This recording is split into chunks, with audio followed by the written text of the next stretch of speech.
Extrait de Patience des Fauves, réseau d'affûts en territoire poétique, aux éditions RS, collection Poépsie Aparté, par Sandrine Knud.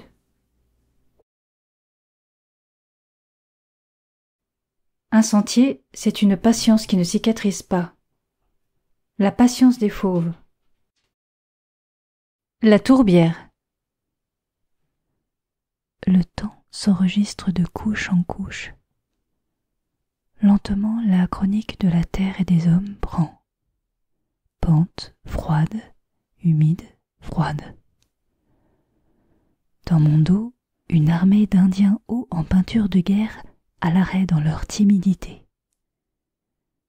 J'appose les mains sur les sphènes tièdes. J'accorde mon instrument, j'exauce un profond sombre, froid, humide, froid. Peu à peu, j'épuise la tristesse de la terre.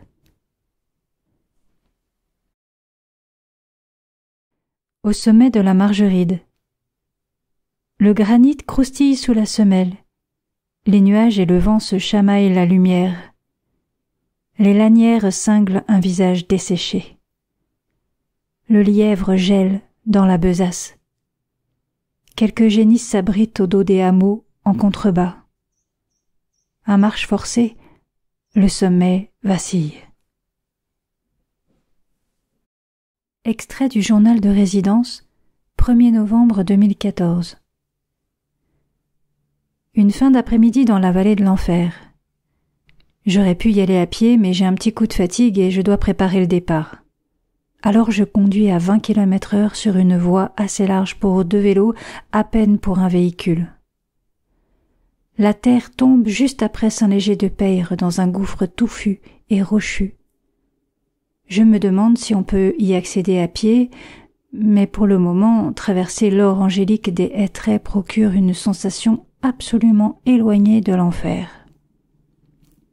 Arrivé sur le plateau, je pose la voiture près du hameau de l'Espeyre. Je me fais engueuler par un corbeau qui, en fait, en a après les vautours.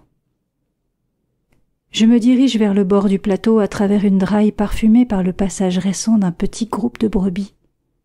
La vue... Retour par les petits chemins et des fermes qui nous donnent l'illusion de faire un saut de 100 ans en arrière. Hâte de retrouver ces lieux en hiver.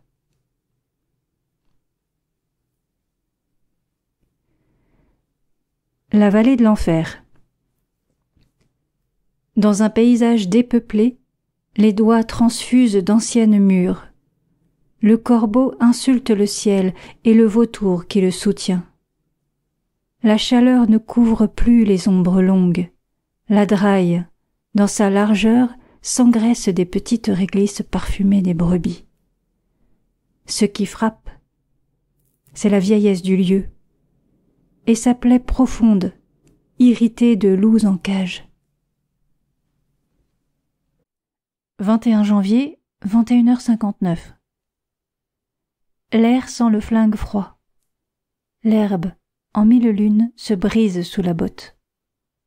Le chien pisse tête haute. La terre est si lente à blesser.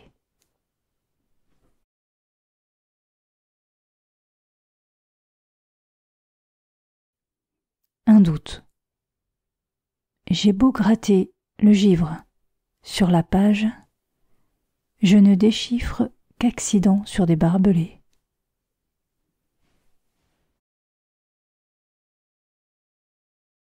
Extrait du journal, 25 janvier 2015, Poésie sur scène. Le plus intéressant pour moi, c'est de voir cette petite troupe travailler, chercher sa place, sa voix, équilibrer les forces du texte, du son, des présences, et esquisser des apparitions furtives sur un mystère en action, à faire dresser les oreilles sur la tête du chien, qui doit en savoir bien plus que nous au sujet de l'invisible. Passage. Un pont, c'est un mur qui a ouvert les yeux. Expectation.